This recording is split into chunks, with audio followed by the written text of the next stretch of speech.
Hangin. Hangin. Laki rin ang ginastos niya rito.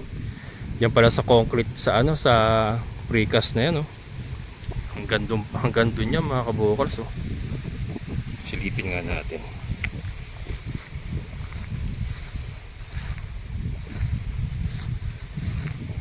Hanggang dito yung sa baba, eh. Ayan, oh. Ayun, oh.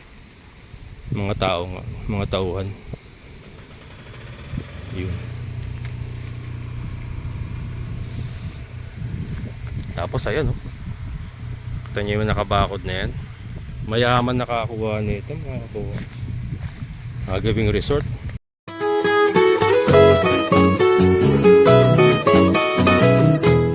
Ayan. Okay. Sir, thank you sir. Ano na ako? Oo. Yan, si Sir Pansoy mga kabukals. Open naman sila dyan. Saan? Diyan sa resort. Pwede ba dyan? Hindi nawawalan tao dyan. Ayan. Alis na tayo mga kabukals. Ngayon dadaan tayo dito sa ano naman. Dadaan tayo dito sa ito yung resort mga kabukals. Kung di ako nagkakamali, ayon sa aking napag-alaman, ito ay 5,000 square meter ba? Ito. Doon tayo galing kay Sir Pansoy. Ayan. Ito. Yan, ito. Yung nakatayo doon, wala dati yan, ha. Ito mga kabukals, yung resort daw to. Agawe resort. Yan.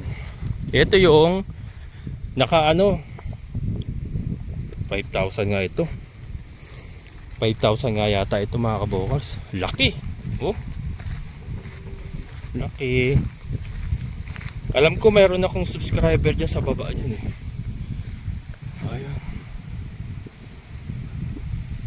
May tao. Mga ano, mga trabahante siguro dito na ano. Pero dito tatagos lang tayo rito. 5,000 nga ito mga kabukals, naalala ko na. Kasi yun, kasama yung baba na yun, eh. 5,000 square meter. Kasi nga gagawing resort. Swerte no ahente nito mga kabukals.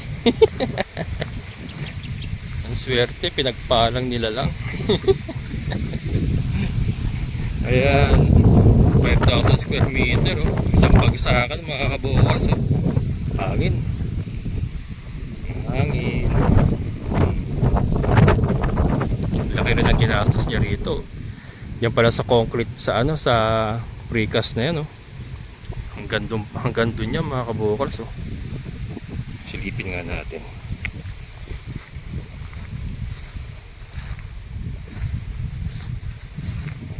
Hanggang dito yung sa baba, eh. Ayan, oh.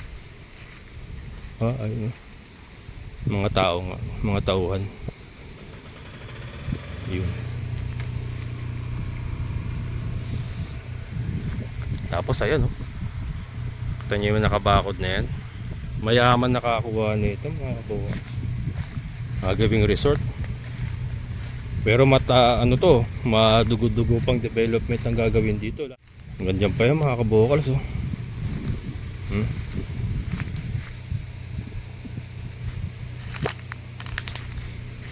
Ganyan pa to. Laki. 5,000 square meter ba naman? Teka, may tamba rito. Wala yata ang daan, ah. Meron. Ito. Ito eh, ha. Kasya kaya ako dito. Yan. Yan. Yun. Ayun. Ba't pinutol?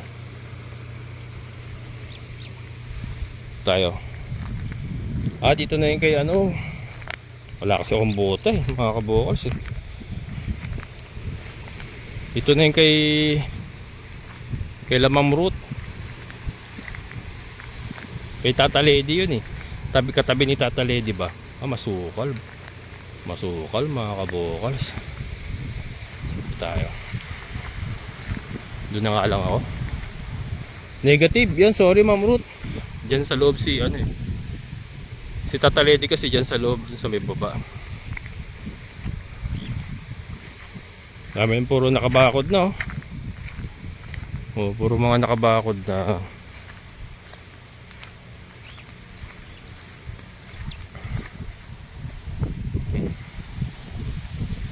5,000 square meter oh. Resort. Ano yan, i-retain niya yung mga puno-puno niya. Kailangan sa resort yan mga ganyan may puno-puno para malilim. Maganda dyan, pagka develop na yan, malapit lang yung, yung paliguan, yung resort. Pagka may bisita ako, yung mga anak ko, si partner kasi hindi na pwede mag-swimming yung mga kabukals eh. May catheter na nga kasi. Hindi pwede mabasa yung catheter niya eh. Negative na sa ligo yun. Ano lang siya, kaway-kaway na lang. Kaway-kaway. Pero mga kabukals, ito nga pala good news ha. Bumaba na yung creatinine ni partner. From 900 plus, 400 plus na lang ngayon. Laki na ibinaba, di ba? Halos 500 yung ibinaba. So, sana magtuloy-tuloy na bumaba yung kanyang creatinine. Sabi ko nga, tapos panay-ihi na niya. Panay-ihi, malakas na siya umihi. So, sabi ko nga, pagka ganyang malakas ka na umihi, tapos bumababa pa yung creatinine mo, ibig sabihin, yung kidney mo, nagpa-function pa kahit papano. Gumagana pa kahit papano. So, sana. Kasi may kaso daw pong gano'n na may kaso po na naka-recover yung pasyente na nagpe-peritoneal dialysis. Ang nangyari po nung naka-recover yung kidney niya, tinanggal po yung catheter. So normal na po siya ngayong normal na nagpa-function yung kanyang kidney. Doon pa pala yung kay Tata Lady, kila Ma'am Ruth. Yan, nag-comment kasi si Ma'am Ruth last time pa-picture daw nung face to. Kaya lang not sure kung makapasok pa tayo ron. Padilim na naman, alas 5 pasado na bumaba ako dito, mag alas 5 na kasi. Dragon fruit mga kabukals ganyan ang ganyan ang tamang pagtanim ng dragon fruit. Ayan may gapangan siya, tapos ayun may mga gulong para shoot siya doon, tapos magsasampay-sampay yung sanga niya. Lang to 100 square meter lang to mga kabukals tapos talagang tinaniman lang niya ng dragon fruit walang bahay walang bahay, talagang lang dragon fruit lang. Ano kayang variety nito sa ang problema sa dragon fruit, napakaraming variety. Napanood ko kay Sir Buddy ng agribusiness, ang dami dito lang sa may Angat yun yung farm na binisita nila. Daming variety, grabe. Ganun pala ang dragon fruit. Kaya pero maganda rin yan, masarap din yan. Hindi pa nakatikim hindi pa ako nakatikim. Ayan, ba to? Mga kalamansi naman ito. Tag-isang 100 siguro to, magkasama ito. Taniman din to, yung mga kalamansi ito may turdan pa rito. Harbesi na to. Hindi magkasama. Magkaiba mga kabukals. Ayun, sorry Ma'am Ruth, baka hindi na ako makapasok doon. Padilim na babalik na lang ako some other day. Ayan, I'll come back some other day. Padilim na kasi. Papakain pa ako ng ating mga alaga. Saka wala akong bota. Ayun madamo. Baka madali tayo ng snake. Teka, may daan ba rito?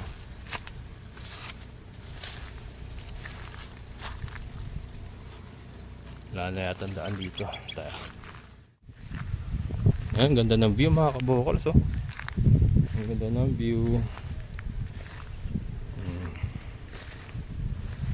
Itong ano, yan ang problema sa lote na napuno ng makaya. Ang hirap linisin yan. Talaga kailangan grass cutter ang pangtira mo dyan. Yun. Ito, track pala to nung ano, nung 6x6 ni Tata Mario. Yung apat na paa, dalawang gulong. 6x6.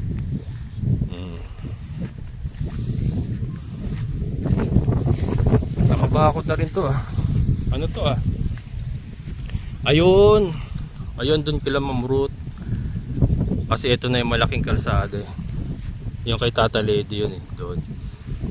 Kaya lang kasi pag bumaba pa ako, paggabi na, didilim na. So ano, babalik na lang tayo. Talagang ano na oh, halos occupied na. Or ano na, sold out na talaga yung phase 2. Siguro magkakaroon na lang dito ng ano, mga, pero sabi ni Ate Glenda meron pa daw dito ano eh, pakunti-kunti ba. Tapos siguro pagka may mga nag-back out, ayun, reopen. Ayun yung kalsada papunta kila Mamrut. Dito na tayo, balik na tayo. Sayang yung isang ano, yung isang client namin na viewer ko din na nag-back out eh. Ito, pakita ko yung dapat sa kanya. Sa lote lang naman, kaya lang na siguro na-discourage siya nung unang punta siya rito na ano, wala pa halos nakatira talaga.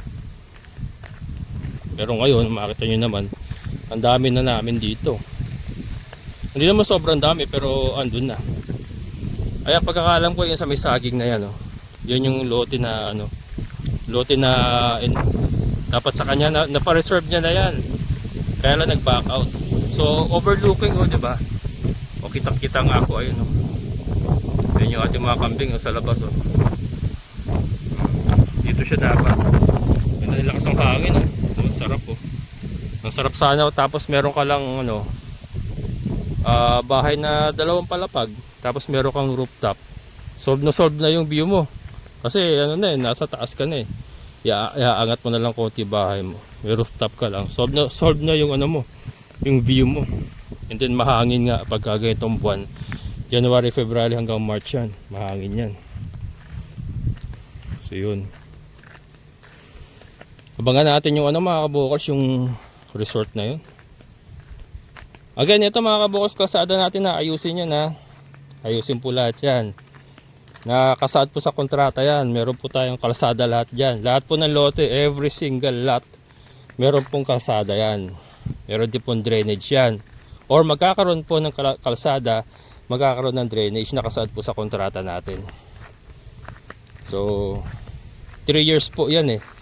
3 years po kasi yung development. Ayun, development. Yun yung gusto kong sabihin kanina pa. Development. 3 years yan. So yun no. Bababa na tayo. Ang ganda. Taas to no. Sayang nag-back out si ma'am oh. Taas sana ng area. Ang ganda. Minsan kasi talaga pag yung raw, sobrang raw yung lugar talaga. Hindi mo talaga ano mo lang, ma-realize mo lang pag may mga nakatira na. Medyo naaayos na yung lugar. De-develop na. Doon mo lang ma-realize. Maganda pala. Tapos ano, wala na ano na yun, na benta na uli, may nakakuha na uli. Tapos yung reservation fee niya, syempre forfeited yun kasi non-refundable ang ating reservation fee. May development naman, makita nyo sa taas eh, yung ating entrance eh, bukas na.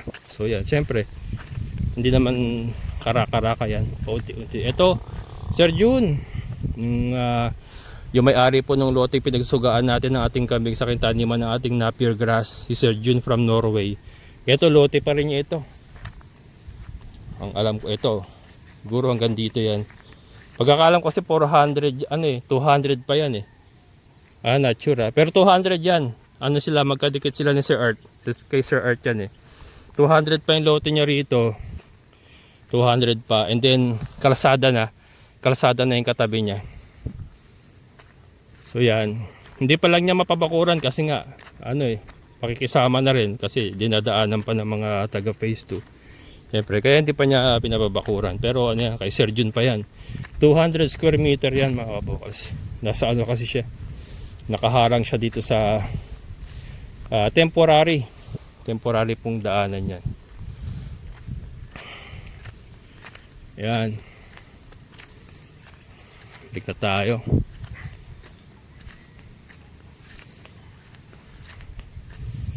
Ito kila Leia, ganda.